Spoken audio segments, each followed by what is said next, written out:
Magandang umaga po sa inyong lahat.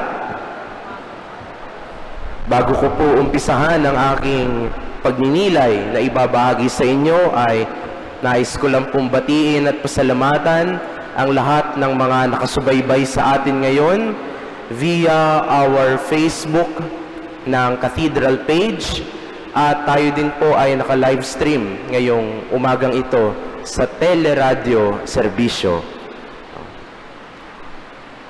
May isang beses po ako ay nagpakumpisal sa mga high school students sa isang Catholic school. May isang grade 9 student na kayuko at tila malungkot na nagtanong sa akin habang nagkukumpisal, "Father, kasalanan po ba ang mainggit? Kasalanan po ba ang mainggit?" At dahil ako po ay guidance counselor din dati, alam ko na hindi lang basta sagot na oo o hindi ang nais niyang marinig. Ano ang ibig mong sabihin? At siya ay nagpatuloy. Sabi niya, "Kasi Father, naiinggit po ako sa mga kaklase ko.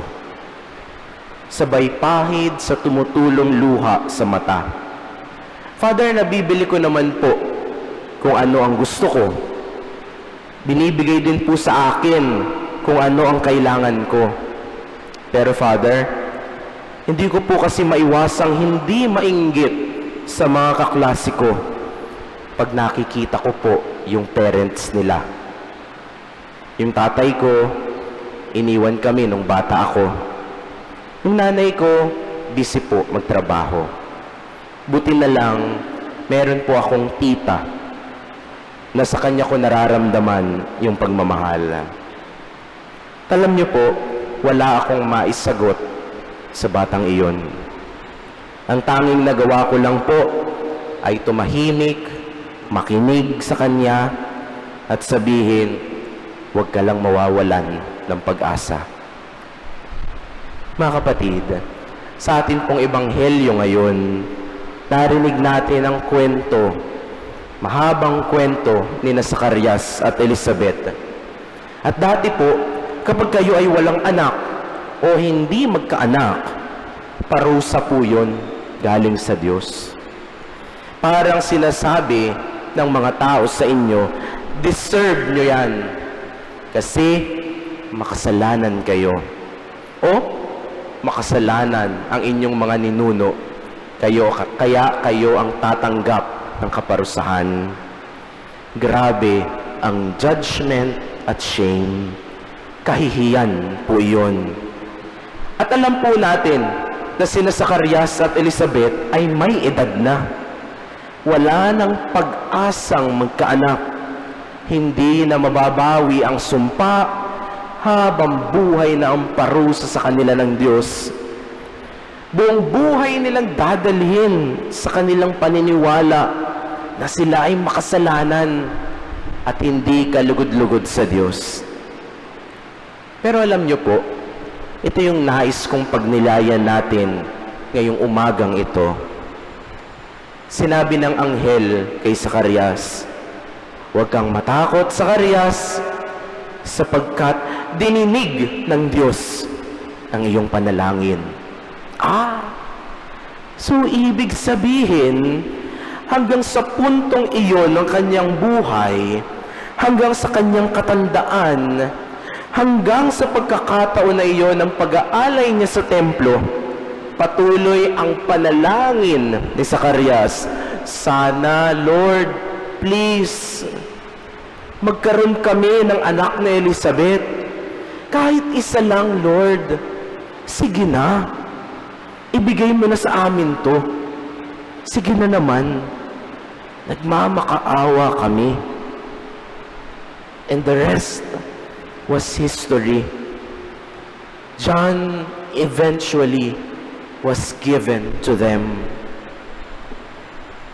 Dear brothers and sisters, mga minamahal kong kapatid, we should never underestimate God's wisdom. We should never undervalue His power. And we should never undermine His plans. Kasi po ang ating ebanghelyo ngayon, ngayong araw na ito, ay tungkol sa pag-asa. Hope. Hope even when we are desperate. Hope even when we are rejected. Hope even when nothing seems to fall into proper place. Hope even when there's no meaning, even when there's no response from God. Hope even if we are crying. And hope even if we have lost everything. Kumapit po si Zacarias sa pag-asa kahit na parang wala na. Bakit? Sa palagay ko po, dahil alam niya na nariyan ang Diyos. Kahit na sa umpisa, siya ay nagtanong, nagduda, natakot, nangamba, nagkaroon ng pag-aagam-agam sa kanyang puso. Pero sa bandang huli, totoo po yung sabi ni San Pablo at pinapaalala sa atin ng ating Santo Papa, hope does not disappoint. Mga kapatid, wala pong happily ever after ang ending ng aking karanasan kanina sa batang aking pinakumpisal.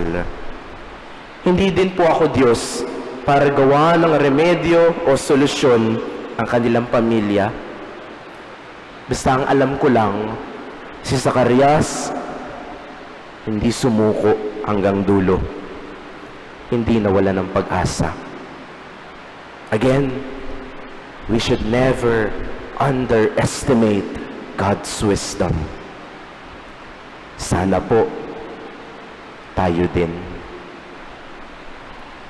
Amen.